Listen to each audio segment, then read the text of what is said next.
Bonjour à tous. Aujourd'hui, la vie du Christ touchait les cœurs.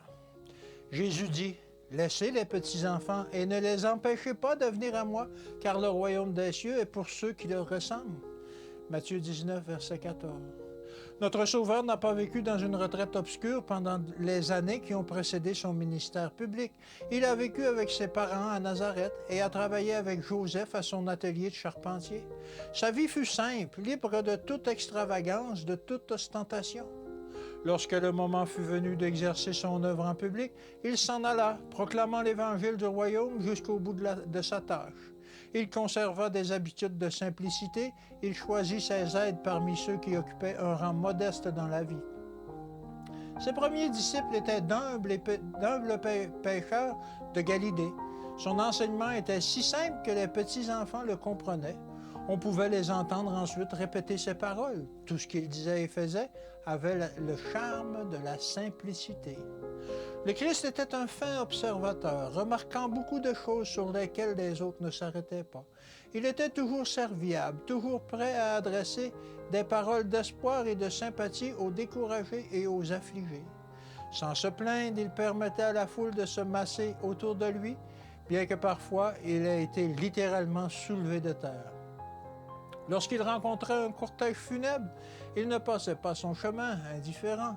La tristesse envahissait son visage tandis qu'il regardait la mort en face, et il pleurait avec les affligés. Lorsque les enfants cueillaient les fleurs sauvages qui poussaient si abondamment tout autour d'eux, et le pressaient de toutes parts pour lui offrir leurs petits présents, Jésus les acceptait avec joie, leur souriait et exprimait sa joie à la vue d'une telle variété de fleurs. Ses enfants étaient son héritage. Il savait qu'il était venu pour s'offrir à leur place en rançon à l'ennemi. Par la mort sur la croix au calvaire, il leur adressa des paroles qu'ils conservèrent à jamais dans leur cœur. Ils étaient ravis de la pensée que Jésus appréciait leur présent et leur parlait avec tant d'amour. Le Christ observait les jeux des enfants et exprimait souvent son approbation lorsqu'ils remportaient d'innocentes victoires vers un but qu'ils étaient bien résolus d'atteindre.